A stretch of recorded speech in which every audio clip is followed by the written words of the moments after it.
So today I want to talk a little bit about chiropractic adjustments in the recovery process from athletic performance.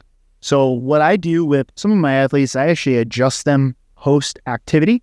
What this does is it reduces subluxations and reduces fixation of joints. Now, joints help move muscles. As joints move, muscles can move.